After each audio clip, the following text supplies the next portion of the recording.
Assalamualaikum warahmatullahi wabarakatuh. Salam guru penggerak.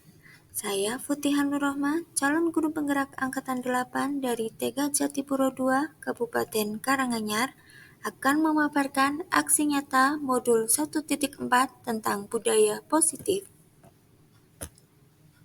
Adapun rancangan aksi nyata saya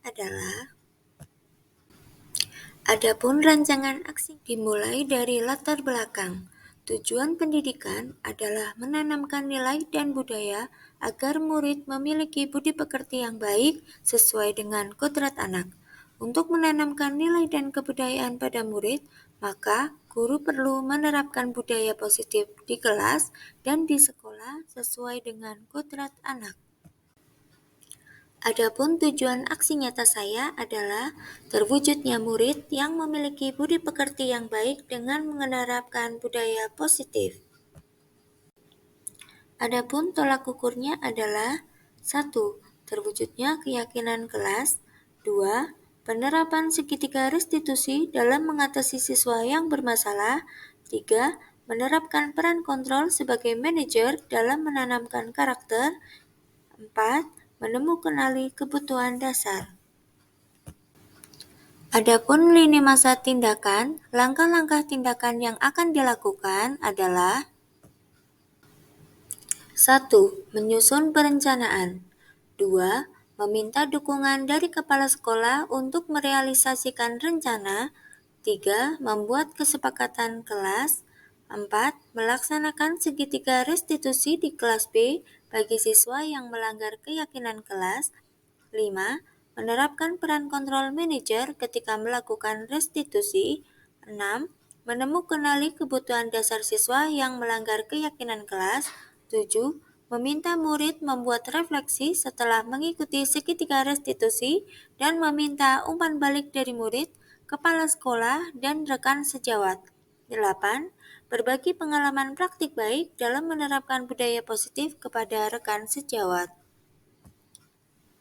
Dukungan yang dibutuhkan yaitu dukungan dari kepala sekolah, murid, orang tua, dan rekan sejawat. Meminta dukungan dari kepala sekolah. Membuat keyakinan kelas.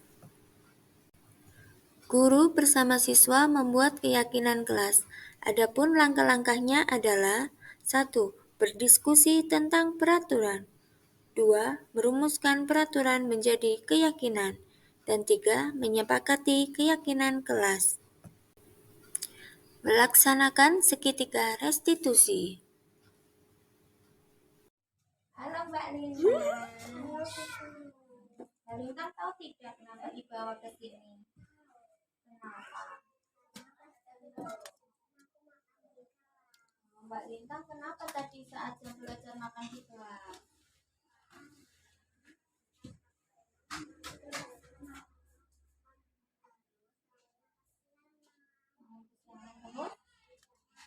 Jadi tadi nggak sarapan. Mbak Lintang, makan itu memang kebutuhan manusia. Guru kalau lapar itu juga pasti makan, tapi kita harus tahu kapan saat makan, di mana saat makan, begitu ya Mbak Lintang ya. Nah itu tadi kalau makan di dalam kelas saat jam belajar perbuatan baik apa jelek? Jelek. Melanggar keyakinan kelas kita tidak. Melanggar yang bagian mana? Tidak boleh makan waktu jam belajar. Terus kira-kira Mbak Lintang mau diulangi lagi atau tidak? Tidak. Terus bagaimana biar Mbak Lintang tidak mengulangi lagi? Punya. Terus kamu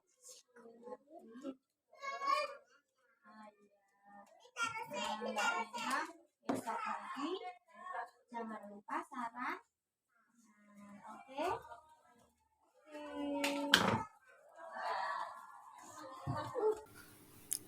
Berikut ini adalah diseminasi di sekolah mengenai pemahaman dan pengalaman budaya positif.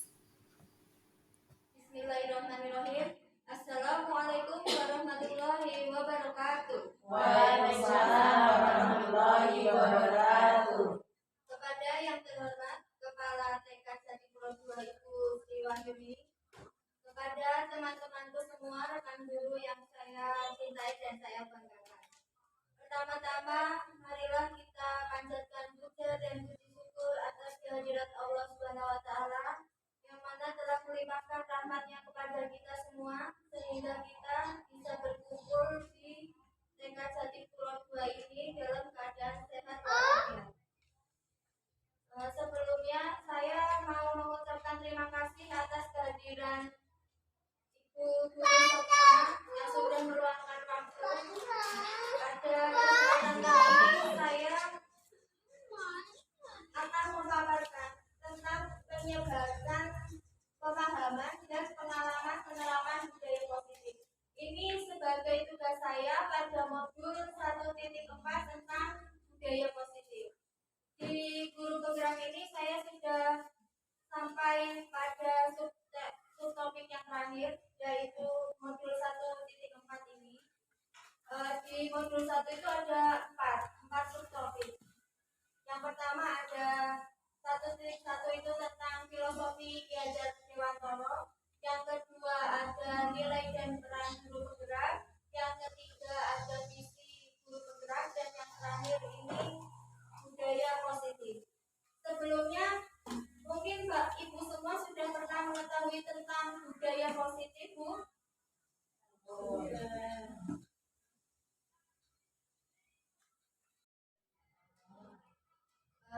Ini ada konsep utama modul budaya positif. Ada beberapa konsep utama, yaitu yang pertama perubahan paradigma belajar, yang kedua disiplin positif, yang ketiga kebutuhan dasar manusia, yang keempat motivasi perilaku manusia, yang kelima posisi kontrol restitusi, yang keenam keyakinan kelas, dan yang ketujuh segitiga restitusi. Sebelumnya saya mohon maaf Ibu, nanti di sini kita saling mawon nggih. Bukan bermaksud saya itu menggurui atau karena saya merasa ilmu yang paling banyak, tidak, tapi saya di sini untuk mengajak Ibu semua untuk berdiskusi bersama-sama. Pembelajaran dengan paradigma baru. Pembelajaran dengan paradigma baru ini dirancang berdasarkan prinsip pembelajaran yang terdiferensiasi sehingga setiap siswa belajar sesuai dengan kebutuhan dari tahap perkembangan untuk mewujudkan profil pelajar Pancasila. Sebelumnya kita tahu yang pembelajaran berdiferensiasi, alhamdulillah di TK kita juga sudah menerapkannya. Berdiferensiasi ini artinya kita harus melihat semua perbedaan keunikan dari masing-masing siswa di dalam kelas. Jadi di dalam kelas kita kan ada berbagai macam keunikan. Dari gaya belajar anak juga berbeda, profil mereka juga berbeda, cara mereka memahami materi juga berbeda. Maka dari itu kita sebagai guru memfasilitasi anak untuk mewujudkan profil pelajar Pancasila. Profil pelajar Pancasila itu apa mawon, Bu? Beriman. Ya, ada beriman dan bertakwa kepada Tuhan Yang Maha Esa, mulia, kebinekaan global, bergotong royong, kreatif, inovatif, dan bernalar optimis. Kita pasti mempunyai visi yang sama gitu untuk mewujudkan pelajar profil Pancasila. Yang kedua ada disiplin positif. Ibu pasti sudah pernah mendengar sebelumnya tentang kata disiplin. Menurut Ibu itu disiplin bagaimana ya? Disiplin itu harus tata tertib. Taat pada peraturan. Peraturan, ya betul. Dalam budaya kita, makna disiplin dimaknai menjadi sesuatu yang dilakukan seseorang pada orang lain untuk mendapatkan kepatuhan. Kita cenderung menghubungkan kata disiplin dengan ketidaknyamanan. Sebagai pendidik, tujuan kita adalah menciptakan anak-anak yang memiliki disiplin diri sehingga mereka bisa berperilaku dengan mengacu pada nilai-nilai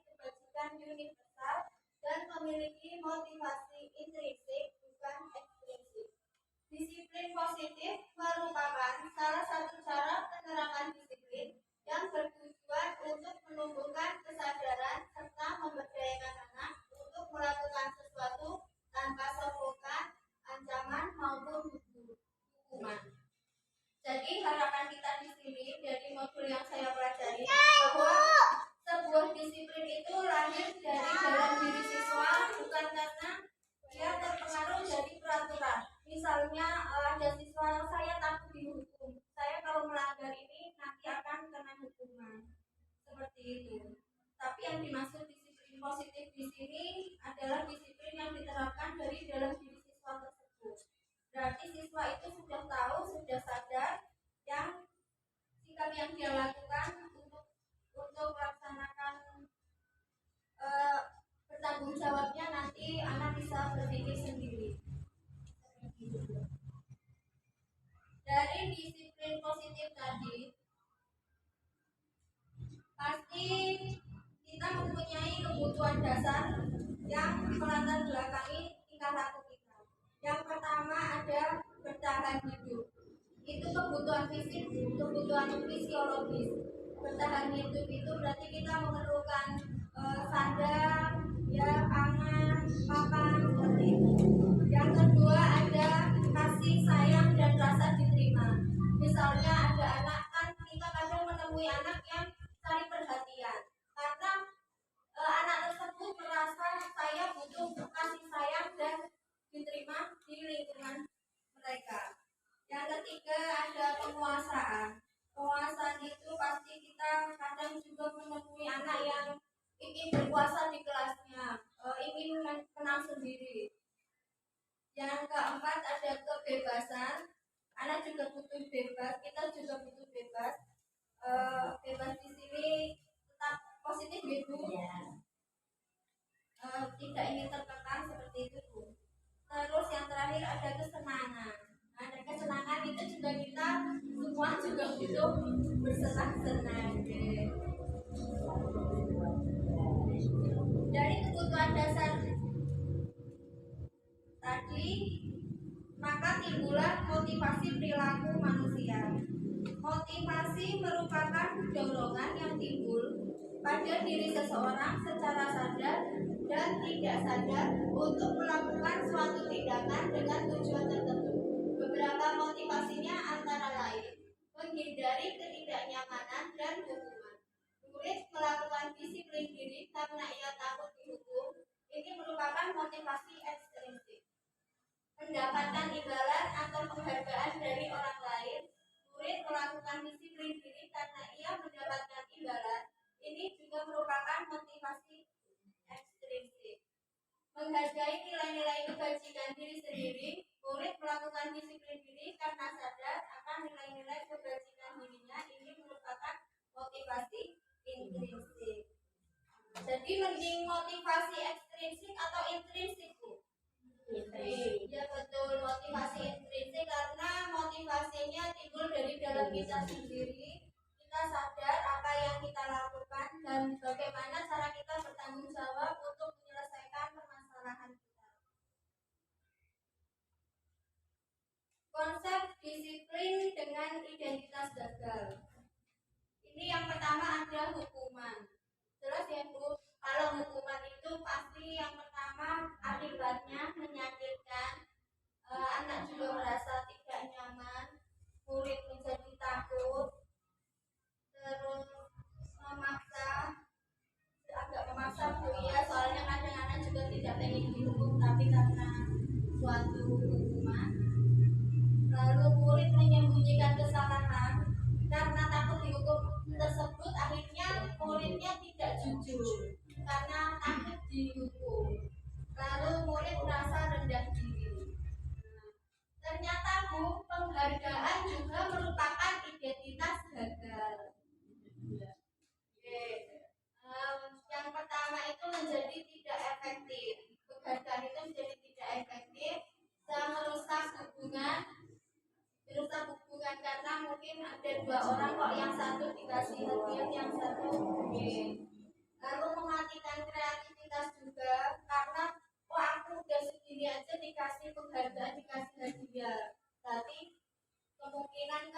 sudah tidak mau berusaha yang lebih baik lagi karena taraf segini aja saya sudah dikasih hadiah.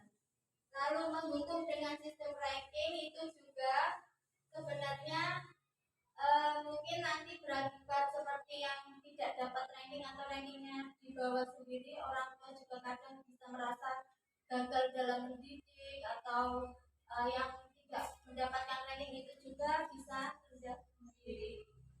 Lalu merampas hak menghargai dirinya. Kemudian ada konsep disiplin dengan identitas sukses. Ini ada yang pertama konsekuensi. Ibu pasti pernah mendengar kata konsekuensi. Konsekuensi itu ya konsekuen. Biasanya ada kita melanggar sesuatu pasti ada konsekuensinya. Hasilnya seperti apa? Di konsekuensi ini nanti hasilnya ada penguatan jangka pendek. Penguatan jangka pendek itu karena anak belum sadar, karena adanya konsekuensi anak belum sadar, tidak sadar dari dalam dirinya, maka dia cuma berpikir jangka pendek tersebut, tidak berpikir ke masa depan. Lalu perlu monitoring berkelanjutan, adanya stimulus dan respon. Stimulus respon itu misalnya kita sebagai ada kasus anak menumpahkan minuman, lalu kita sebagai guru, ayo dibersihkan dulu. Responnya ya bu, itu kan karena adanya ya. Lalu kehilangan waktu untuk merenungi kesalahan karena tadi ada konsekuensi tersebut, akhirnya anak langsung mengerjakan sesuatu itu tanpa merenungi dulu kesalahan. Dan ada yang lebih baik lagi bu, ternyata namanya restitusi. Saya juga baru mendengar restitusi ini di modul 1.4 ini di guru penggerak ini. Restitusi itu murid itu bisa bertanggung jawab sendiri, sadar akan tanggung jawabnya tanpa kita memberi tahu oh apa yang harus dilakukan seperti ini, enggak. Dia merasa oh saya berarti harus begini. Restitusi. Murid bertanggung jawab untuk perilakunya. Lalu fokus pada pemecahan masalah jangka panjang. Murid menghormati dirinya dan orang lain. Lalu ada teori kontrol. Teori kontrol itu murid anak-anak itu memegang kontrol diri sendiri. Lalu murid bersemangat memperbaiki kesalahan.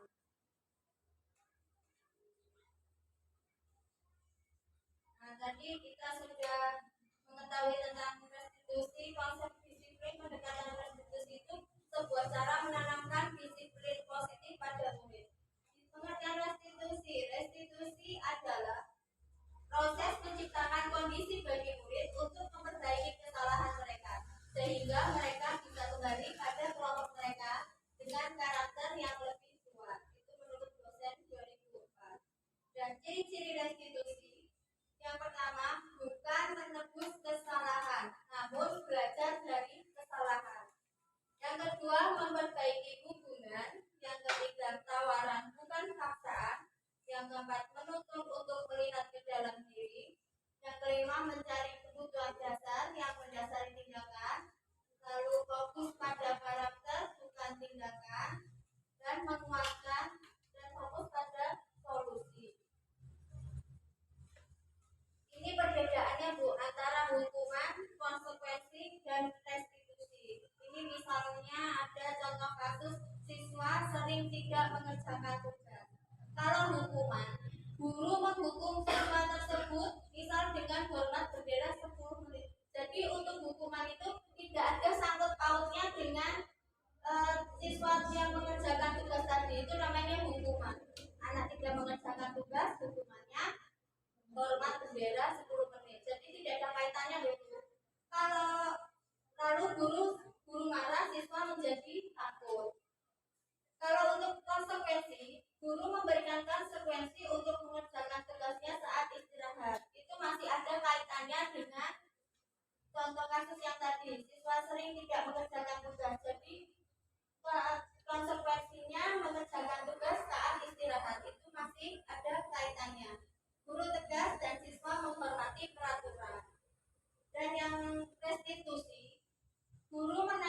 keyakinan kelas dirinya dan membantu siswa dalam menyelesaikan masalahnya. Itu kalau untuk restitusi nanti misal anak tidak mengerjakan tugas, kita kan bisa bertanya kenapa kamu tidak mengerjakan tugas, otomatis anak akan berpikir sendiri karena apa dan memecahkan masalahnya sendiri. Dia bisa bertanggung jawab atas dirinya. Guru terbuka dan siswa menghormati dirinya dan orang lain. Ini ada 5 posisi kontrol restitusi. Ini posisi kontrol guru. Yang pertama sebagai penghukum. Kalau sebagai penghukum, terus yang kedua pembuat rasa bersalah, yang ketiga teman, yang keempat sebagai pemantau, dan yang terakhir sebagai manajer. Nah ini penghukum. Kalau penghukum biasanya ada kata-kata patuhi aturan berdiri di depan kelas. Patuhi aturan di depan kelas itu namanya kita sebagai penghukum.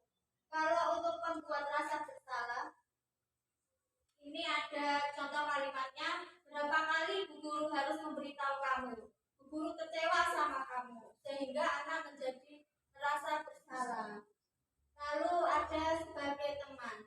Ayolah patuhi peraturan. Buat Bu Guru bangga. Kali ini tidak apa-apa kamu membuat kesalahan. Itu sebagai teman. Lalu sebagai pemantau, kamu sudah melanggar apa peraturan dan konsekuensinya. Biasanya kita akan berkata seperti itu namanya kita sebagai pemantau. Lalu sebagai manajer, apakah kamu tahu kesalahanmu? Kira-kira bagaimana kamu akan memperbaiki kesalahan ini? Itu posisi kita sebagai manajer. Dan sebaiknya Bu, kita menerapkan posisi kontrol sebagai manajer. Karena nanti anak akan berpikir sendiri apa kira-kira kesalahannya, lalu bagaimana cara memperbaikinya. Nanti anak akan sadar dan timbul tanggung jawab. Nah, ini ada keyakinan kelas. Mengapa keyakinan kelas? Mengapa tidak peraturan kelas? Ini ada pertanyaan pemantik. Mengapa memiliki peraturan tentang penggunaan helm pada saat mengendarai kendaraan roda 2 atau motor, Bu? Kenapa? Kenapa kita harus pakai helm? Supaya aman. Nah, ya, untuk keselamatan. Yang kedua, mengapa kita memiliki peraturan tentang penggunaan masker dan mencuci tangan setiap saat? Untuk kebersihan dan kesehatan. Nah, itu keselamatan dan untuk kebersihan itu termasuk nilai-nilai kebajikan yang kita yakini. Oh, berarti kalau aku pakai helm biar aku selamat. Dan kita meyakini kalau kita pakai helm kita akan selamat. Kalau kita pakai masker dan cuci tangan kita akan sehat. Dan ini kegiatan membuat keyakinan kelas. Guru bersama siswa membuat keyakinan kelas. Yang pertama, berdiskusi tentang peraturan. Yang kedua, merumuskan peraturan menjadi keyakinan, kemudian menyepakati keyakinan kelas. Bagaimana pembentukan keyakinan kelas? Lebih abstrak dari peraturan. Yang kedua, berupa pernyataan universal. Yang ketiga, dibuat dalam bentuk positif. Kalau dibuat dalam bentuk positif ini jadi kata-kata tidak boleh diganti menjadi dilarang. Seperti itu sudah menjadi bentuk dari negatif ke bentuk positif. Lalu sedikit saja agar mudah diingat. Yang selanjutnya sesuai dengan kondisi kelas dan sekolah agar mudah diterapkan. Lalu semua warga kelas atau sekolah dilibatkan saat membuat. Dan ini kita sudah beranjak pada segitiga restitusi. Dalam segitiga restitusi itu ada 3 tahapan. Yang pertama, menstabilkan identitas. Kita semua akan melakukan hal yang terbaik yang bisa kita lakukan. Pada tahap menstabilkan identitas, kita bilang kepada siswa yang membuat kesalahan kalau memang jadi kesalahan itu kita semua juga pernah berbuat kesalahan, maka kita semua akan bisa melakukan hal yang terbaik yang bisa kita lakukan. Yang tahapan kedua, validasi tindakan yang salah. Semua perilaku memiliki alasan. Jadi pada tahap validasi tindakan yang salah, kita dapat bertanya kepada siswa kita, kenapa mereka melakukan perbuatan tersebut. Itu tahap validasi tindakan yang salah. Yang ketiga tahapannya menanyakan keyakinan. Kita semua memiliki motivasi internal. Pas menanyakan keyakinan kan kemarin istilahnya kita sudah membuat keyakinan kelas yang ditempel di kelas masing-masing. Dan siswa tersebut melanggar keyakinan kelas yang mana yang mereka buat. Sehingga mereka akan bisa berpikir, aku harus bertanggung jawab tentang masalahnya tersebut. Ini ada contoh segitiga restitusi.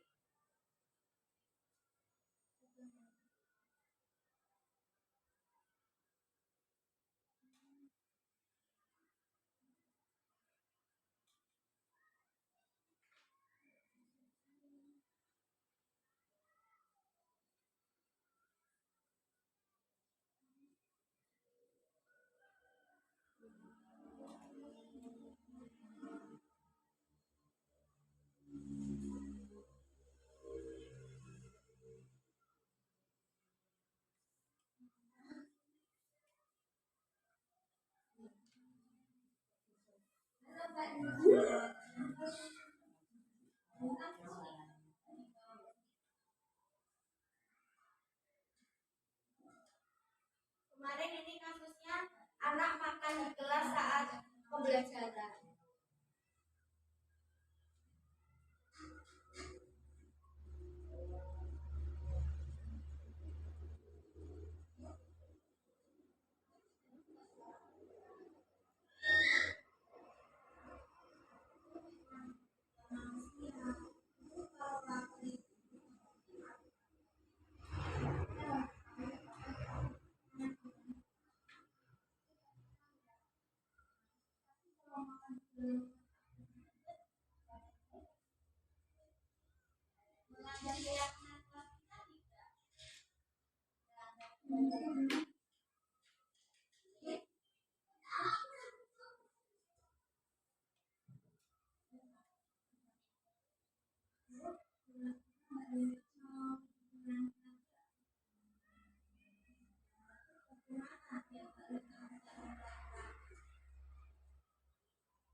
Contoh dari segitiga restitusi. Dalam penerapan program disiplin positif, hendaknya guru memilih standar kepribadian profesional dan sosial yang baik, di mana guru mampu berefleksi pada posisi kontrolnya saat ini. Bagaimana perjalanan dirinya sebagai among atau posisi manajer ibu yang tadi kita sudah pelajari di depan, yang menuntut murid-muridnya menjadi insan yang mandiri, merdeka, dan bertanggung jawab.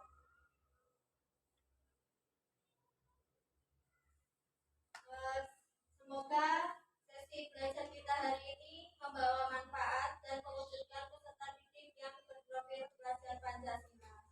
Amin. Demikian pemaparan dari saya. Semoga bermanfaat untuk kita semua. Terima kasih. Salam dan bahagia. Wassalamualaikum warahmatullahi wabarakatuh. Waalaikumsalam warahmatullahi wabarakatuh. Terdapat umpan balik dari murid, kepala sekolah, dan dari rekan guru. Assalamualaikum warahmatullahi wabarakatuh. Perkenalkan, nama diri saya Lintang dari TK Jatipuro 2. Aku Senang sekali. Terima kasih Bu Guru udah ngasih solusi. Assalamualaikum warahmatullahi wabarakatuh. Ya. Assalamualaikum warahmatullahi wabarakatuh. Saya Ibu Sri Wahyuni sebagai Kepala Sekolah TK Jatipuro 2 merasa bangga dan memberi dukungan penuh kepada Ibu Hutika Nurrohmah yang sedang mengikuti pendidikan di program Guru Penggerak Angkatan 8. Setelah saya menyimak tentang diseminasi budaya positif oleh Ibu Hutika Nurrohmah kepada guru-guru di TK Jatipuro 2, saya berharap guru-guru semua dapat menerapkan posisi kontrol guru sebagai manajer dan dapat menerapkan budaya positif di kelas dan di sekolah. Sekian, terima kasih. Wassalamualaikum warahmatullahi wabarakatuh. Assalamualaikum warahmatullahi wabarakatuh. Saya Mia Febrianti, guru di TK Jatipuro 2 yang telah mengikuti diseminasi budaya positif oleh Ibu Hutika Nurrohmah. Di sini saya sangat merasa senang sekali karena telah mendapatkan wawasan dan ilmu dari Ibu Hutika Nurrohmah yang mana kita sebagai pendidik harus dapat mengontrol diri kita sendiri tentang cara positif yang dilakukan dalam tindakan kepada anak. Dan kita sebagai pendidik juga harus selalu menanamkan budaya positif di kelas dan di sekolahan. Sekian dari saya. Terima kasih. Wassalamualaikum warahmatullahi wabarakatuh.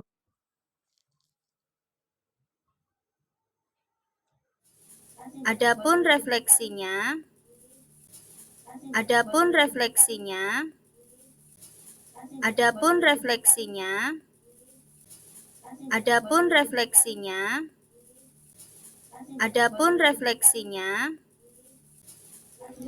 refleksi pelaksanaan diseminasi atau penyebaran pemahaman dan pengalaman budaya positif kepada rekan guru bertempat di TK Jatipuro 2. Pembuatan keyakinan kelas bersama dengan murid kelas B TK Jatipuro 2, murid-murid sangat antusias dalam membuat keyakinan kelas. Perasaan saya setelah melakukan aksi nyata ini, saya menjadi sangat bersemangat dalam melakukan perubahan ke arah yang lebih baik, terutama dalam menerapkan konsep-konsep inti dalam budaya positif. Adapun rencana perbaikan untuk implementasi ke depan. Rencana perbaikannya adalah 1. Selalu melakukan evaluasi secara berkala. 2. Terus meningkatkan koordinasi dengan semua pihak di lingkungan sekolah. 3. Terus meminimalisir kekurangan-kekurangan yang ada. 4. Terus meningkatkan ilmu pengetahuan yang berkaitan dengan budaya positif. 5. Selalu menganalisis kebermanfaatan hasil diseminasi tersebut terhadap murid dan lingkungan belajar. Demikian pemaparan aksi nyata saya. Terima kasih, semoga bermanfaat untuk semua. Salam dan bahagia. Wassalamualaikum warahmatullahi wabarakatuh.